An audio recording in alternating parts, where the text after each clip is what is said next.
Hello friends, എല്ലാവർക്കും സുഖാണോ? എന്തൊക്കെയുണ്ട് വിശേഷം? In order to succeed we first believe that we can. നിക്കോയുടെ കോട്സ് ആണ്. നമുക്ക് ആദ്യം ഒരു വിശ്വാസം വേണം അല്ലേ?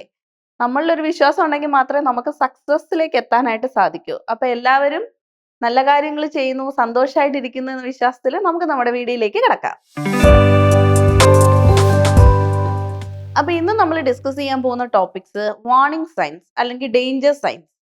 എപ്പോഴൊക്കെയാണ് നമ്മുടെ കുഞ്ഞിനെ നമ്മൾ ശ്രദ്ധിച്ച് ഡോക്ടറിന്റെ അടുത്ത് കൊണ്ടുപോകേണ്ട ഒരു ആവശ്യം വരുന്നത്, അതിനെക്കുറിച്ചാണ് നമ്മൾ ഇന്ന് ഡിസ്കസ് ചെയ്യാൻ പോകുന്നത്. ഫസ്റ്റ് പോയിന്റ് എന്ന് പറയുന്നത്, കുഞ്ഞ് പ്രോപ്പർ ആയിട്ട് ഫീഡ് ചെയ്യുന്നില്ല. നമുക്കറിയാലോ, എപ്പോഴും നമ്മൾ 2 മണിക്കൂർ കൂടുമ്പോൾ കുഞ്ഞിന് പാല് കൊടുക്കുന്നുണ്ട്, തട്ടി ഉണർത്തി കുഞ്ഞിന് പാല് കുടിപ്പിക്കുന്നുണ്ട്, അല്ലെങ്കിൽ കുഞ്ഞ് കരയുമ്പോഴൊക്കെ ഡിമാൻഡിനനുസരിച്ച് നമ്മൾ ഫീഡ് കൊടുക്കുന്നുണ്ട്. ഇനി കുഞ്ഞ് ഇതിനനുസരിച്ചൊന്നും ഫീഡ് എടുക്കുന്നില്ല, നമ്മൾ എത്ര ശ്രമിച്ചിട്ടും കുഞ്ഞ് ഫീഡ് എടുക്കുന്നില്ല, പാല് കുടിക്കുന്നില്ല എന്നുണ്ടെങ്കിൽ നമ്മൾ ഒരു ഡോക്ടറിന്റെ അടുത്ത് കുഞ്ഞിനെ കൊണ്ടുപോകണം. കുഞ്ഞിന്റെ ഹെൽത്ത് ഓക്കെ ആണെന്ന് മേക്ക് ഷുവർ ചെയ്യേണ്ടതായിട്ടുണ്ട്.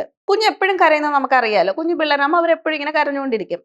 ഈ ഒരു സ്ഥിരം റുട്ടീൻ ആയിട്ടുള്ള കരച്ചിലല്ലാതെ നിർത്താണ്ട് കരയുക, അവർക്ക് എന്തോ ബുദ്ധിമുട്ടുണ്ടായ പോലെ ഇങ്ങനെ കരയുക, ആരൊക്കെ മാറി മാറി എടുത്തിട്ടും എന്തൊക്കെ ചെയ്ത് നോക്കിയിട്ടും പാലും കുടിക്കുന്നില്ല, ഒന്നും ചെയ്യുന്നില്ല, ഇങ്ങനെ കണ്ടിന്യൂസ് ക്രൈ ചെയ്തുകൊണ്ടിരിക്കുന്ന കുഞ്ഞുങ്ങളാണെങ്കിൽ അവർക്കും എന്തോ പറയാൻ പറ്റാത്തതായിട്ടുള്ള ബുദ്ധിമുട്ടുണ്ട് എന്നാണ് അർത്ഥം, അല്ലേ? അപ്പൊ അങ്ങനെയുള്ള കുഞ്ഞുങ്ങളെ നമ്മൾ ഡോക്ടറിനെ കാണിക്കുക, അവരുടെ ഹെൽത്ത് വൈസ് ഓക്കെ ആണെന്ന് മേക്ക് ഷുവർ ചെയ്യേണ്ടതായിട്ടുണ്ട്. ഇനി അടുത്തതായിട്ട് ഡയറിയ. സാധാരണ കുഞ്ഞുങ്ങൾക്ക് കുറച്ച് ഡാർക്ക് ഒരു ബ്ലാക്ക് കളർ അല്ലെങ്കിൽ ഒരു ഡാർക്ക് ഗ്രീൻ കളറിലൊക്കെ മോഷൻ പോകുന്നതായിട്ട് നമുക്ക് കാണാം ആദ്യത്തെ ദിവസങ്ങളിൽ. അത് നമ്മൾ മെക്കോണിയോ എന്നാണ് പറയുന്നത്, അത് നോർമൽ ആണ്. അതല്ലാതെ ഭയങ്കര വാട്ടറി ആയിട്ട് ഇങ്ങനെ കണ്ടിന്യൂസ് ഒരു 6 മുതൽ 8 പ്രാവശ്യം വരെയൊക്കെ ന്യൂ ബോൺസിന് മലം പോകുന്നതായിട്ട് കാണപ്പെടാറുണ്ട്. അതല്ലാതെ 12ആയി 15ആയി ഇങ്ങനെ കണ്ടിന്യൂസ് ആയിട്ട് വാട്ടറി സ്റ്റൂൾസ് തന്നെ ഇങ്ങനെ പൊക്കോണ്ടിരിക്കുകയാണെങ്കിലും നമ്മൾ എന്ത് ചെയ്യണം? എത്രയും പെട്ടെന്ന് കുഞ്ഞിനെ ഒരു ഡോക്ടറിന്റെ അടുത്ത് എത്തിക്കുക. ഇവൻ ഇനി ഫീഡ് എടുക്കുന്നുണ്ട്, സ്റ്റിൽ ഡയറി ആണെന്നുണ്ടെങ്കിൽ നമ്മൾ കുഞ്ഞിനെ ഡോക്ടറിന്റെ അടുത്ത് കൊണ്ടുപോകാനായിട്ട് വെച്ചുകൊണ്ടിരിക്കരുത്. പെട്ടെന്ന് തന്നെ ഒരു പീഡിയാട്രീഷ്യനെ കാണിക്കാനായിട്ട് ശ്രദ്ധിക്കുക. ഇനി അടുത്തതായിട്ട് കുഞ്ഞിന്റെ സ്കിന്ന് നമുക്കൊരു യെല്ലോ കളർ അല്ലെങ്കിൽ ഒരു പെയിൽ കളർ ഒക്കെ ആയിട്ട്, അല്ലെങ്കിൽ ഒരു ബ്ലൂയിഷ് ഡിസ്കളറേഷൻ, നീല നിറത്തിലൊക്കെ കുഞ്ഞിന്റെ സ്കിന്ന്, കാലിന്റെ വെള്ള, കൈയുടെ വെള്ള, ചുണ്ട് ഒക്കെ ഇങ്ങനെ ഭയങ്കര ഡ്രൈ പോലെ ഒരു നീല കളറിലൊക്കെ വരുവാണെങ്കിലും നമ്മൾ എന്ത് ചെയ്യുക? കുഞ്ഞിനെ പെട്ടെന്ന് തന്നെ ഒരു പീഡിയാട്രീഷ്യന്റെ അടുത്ത് എത്തിക്കാനായിട്ട് ശ്രദ്ധിക്കണം. ഇനി അടുത്തതായിട്ട് നമ്മൾ ശ്രദ്ധിക്കേണ്ടത്, കുഞ്ഞിന് യൂറിനൊന്നും ഒട്ടും പോകുന്നില്ല. നമ്മൾ വെക്കുന്ന പാമ്പേഴ്സ് അല്ലെങ്കിൽ നമ്മൾ വെക്കുന്ന തുണിയൊന്നും വെറ്റ് ആവുന്നേ ഇല്ല, യൂറിനൊന്നും പോകുന്നില്ല, മോഷനൊന്നും പോകുന്നില്ല, കുഞ്ഞിന്റെ വെയിറ്റും ഒന്നും കൂടുന്നില്ല. അങ്ങനെ ഉണ്ടെങ്കിലും നമ്മൾ എന്ത് ചെയ്യുക? കുഞ്ഞിനെ ഡോക്ടറിന്റെ അടുത്ത് കൊണ്ടുപോവുക. കുഞ്ഞിന് വേറെ ബുദ്ധിമുട്ടുകളൊന്നും ഇല്ലാന്ന് മേക്ക് ഷുവർ ചെയ്യേണ്ടതായിട്ടുണ്ട്. അതുപോലെ തന്നെ ഇപ്പൊ കുഞ്ഞിന് ഫിറ്റ് ലൈക്ക് മൂവ്മെന്റ്, അതായത് നമുക്ക് ഫിറ്റ്സ് വരില്ലേ, അതുപോലെ കുഞ്ഞിന് ഇങ്ങനെ ജെർക്കിംഗ് മൂവ്മെന്റ്, ഇങ്ങനെ മൂവ്മെന്റ്സ് ഉണ്ടാവുക, അതുപോലെ വായിന്ന് നൊരയും പതയൊക്കെ വരിക, അങ്ങനെയൊക്കെ വരുവാണെങ്കിൽ അതൊക്കെ മെഡിക്കൽ എമർജൻസീസാ. എത്രയും പെട്ടെന്ന് തന്നെ നമ്മൾ എന്ത് ചെയ്യുക? കുഞ്ഞിനെ ഹോസ്പിറ്റലിൽ എത്തിക്കാനായിട്ട് ശ്രദ്ധിക്കുക. ഇപ്പൊ വീട്ടിൽ അച്ഛനില്ല, അച്ഛൻ വന്നിട്ട് നമുക്ക് അങ്ങനെ വെയിറ്റ് ചെയ്യാൻ പാടില്ല. ഇങ്ങനെയൊക്കെ കണ്ടു കഴിഞ്ഞാൽ പെട്ടെന്ന് തന്നെ ഒരു വണ്ടി വിളിക്കുക, കൊച്ചിനെ എത്രയും പെട്ടെന്ന് ഹോസ്പിറ്റലിൽ എത്തിക്കാനായിട്ട് നോക്കുക. അടുത്തതായിട്ട് vomiting.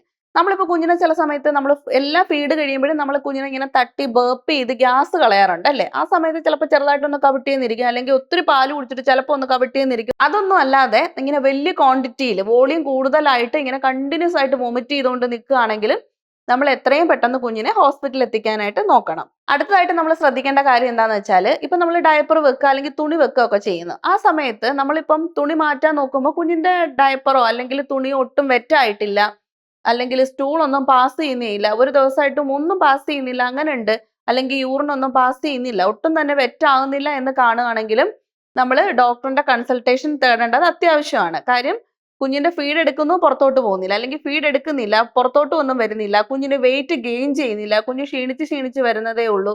Normally babies weight gain ചെയ്ത് വരും ബ്രസ്റ്റ് ഫീഡ് ചെയ്യുന്നതനുസരിച്ച്. അങ്ങനെ വെയിറ്റ് ഗെയിൻ ഒന്നും വരുന്നില്ല എങ്കിലും നമ്മൾ ഡോക്ടറിനെ കണ്ട് കുഞ്ഞ് ഓക്കെ ആണെന്ന് മേക്ക് ഷുവർ ചെയ്യേണ്ടത് അത്യാവശ്യമാണ്. ഇനി അതുപോലെ തന്നെ കോൾഡ് സ്കിൻ, അതായത് നമ്മളിപ്പോൾ തൊട്ട് നോക്കുമ്പോൾ നമ്മൾ എപ്പോഴും ഒരു ടെമ്പറേച്ചർ മെയിൻറ്റെയിൻ ചെയ്യാൻ വേണ്ടി കുഞ്ഞിനെ നമ്മൾ പ്രോപ്പർ ആയിട്ട് ക്ലോത്തിങ് ഒക്കെ ചെയ്തായിരിക്കുമല്ലോ വെക്കുന്നത്.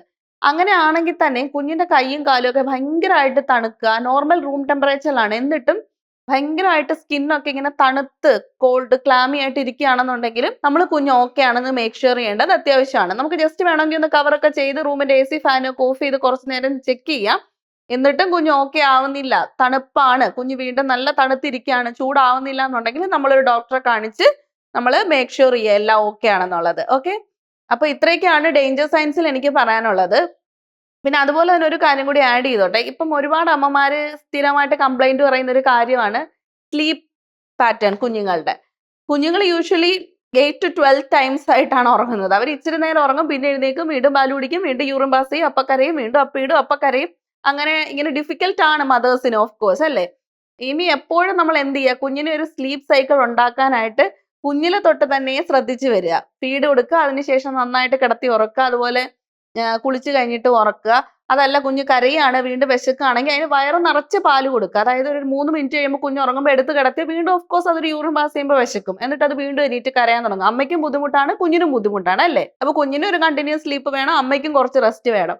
അപ്പൊ എപ്പോഴും നമ്മൾ എന്ത് ചെയ്യുക, കുഞ്ഞിനെ നല്ലതുപോലെ ഒരു 10-20 മിനിറ്റ് ഫീഡ് ചെയ്യുക. കുഞ്ഞ് ഉറങ്ങുകയാണെങ്കിൽ തട്ടി ഉണർത്തി ഫീഡ് ചെയ്യുക. കുഞ്ഞിന് ഓക്കെ ആണ്, വയറ് നിറഞ്ഞു എന്ന് കണ്ടാൽ കുഞ്ഞൊരു 2 hours 3 hours നല്ല കംഫർട്ടബിൾ ആയിട്ട് ഉറങ്ങിക്കോളും. അപ്പൊ അതും എല്ലാവരും ഒന്ന് മേക്ക് ഷുവർ ചെയ്യുക. അപ്പൊ ഇന്നത്തെ വീഡിയോ എല്ലാവർക്കും ഇഷ്ടപ്പെട്ടിട്ടുണ്ടെങ്കിൽ ലൈക്ക് ചെയ്യുക, ഷെയർ ചെയ്യുക, സബ്സ്ക്രൈബ് ചെയ്യുക, നിങ്ങളുടെ അഭിപ്രായങ്ങൾ കമന്റ് രൂപത്തിൽ അറിയിക്കുക. അപ്പൊ അടുത്ത വീഡിയോയിൽ കാണുന്നത് വരെ എല്ലാവർക്കും ബൈ.